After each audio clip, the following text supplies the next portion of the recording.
I think it's time. It's just time to get my thoughts on this album. It's just time. Let's do it.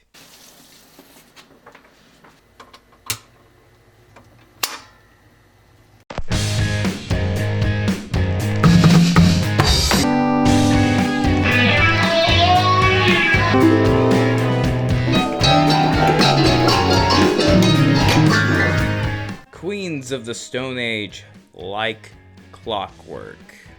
Here we go. So Queens of the Stone Age is a band from California that has the lead singer Josh Homme on there, which has done lots of projects within the years, even working with Lady Gaga and Iggy Pop. And then you also got Troy Lee Lewin. I'm pretty sure that's how you say your last name. Please don't hate me if I said it wrong. But he is a guitar player and a keyboardist for this band as well. And then you got Michael Schumann, which he plays bass and keyboard as well. Then you got Dean Farita. Oh God, I suck at these names. I suck at names. I'm sorry. Which he does keyboard and backing vocals and some other things too. And then you got John Theodore, who does percussion and drums. And as you can see on my wall, I actually have the vinyl for this record. Yeah.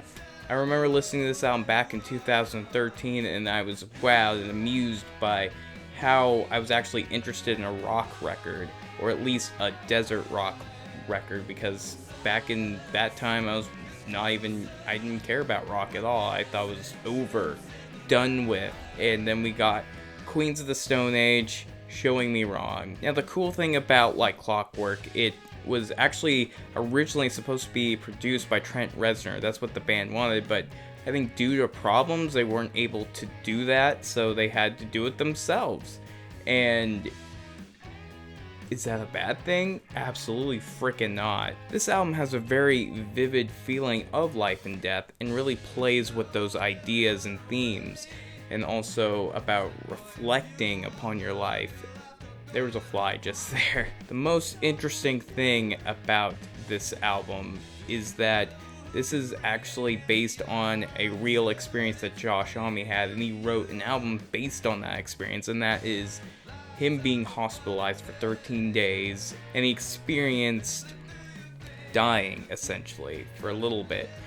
And I didn't actually know that was what compelled him to write this album. I actually had a friend tell me about that. But to me, that was just a bonus, because when I listened to this album, what I came here for was initially the song structures and how it all played in musically, and it is just one heck of a joyride. At times the album goes for this more grandiose scale, and then at littler times it goes into a more personal level with you, because it really creates these moments of intimacy with the listener. And it doesn't help that this album also has this very top-notch musical progression, and with some composer-like lyrics in there, really feeling like it has a posture to it and a meaning, with instruments ranging from distorted dry guitars to, of course, the drums, to the keyboard swells that really texturize every song, at least when they're in the songs, because it's not every song you hear a keyboard in. When you notice it, it's more like songs like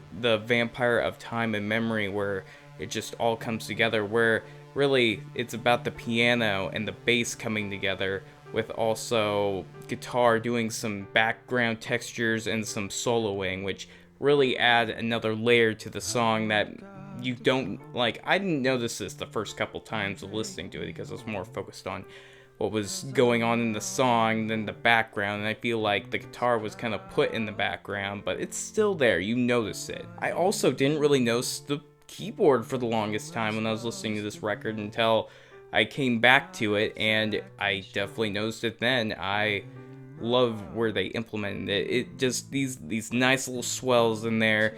And really, like, I think the piano was the main focus, and the bass here. The song almost has like a reflection of itself and the unknowing. Then you get those more distorted emotions with Sat by the Ocean and If I Had a Tail. The song If I Had a Tail has this really cocky feeling to it. It's like, if I had all these things, I would be all these things.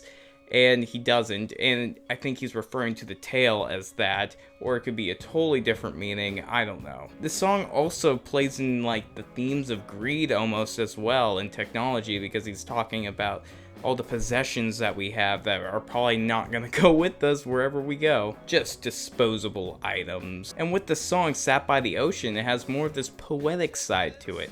It's referring to someone he loves or something he loves. And it's very poetic. I really love the lyrics in this one, and it's the first single on the album, and it really shines. Like, it is awesome, and you cannot forget that guitar part in that song.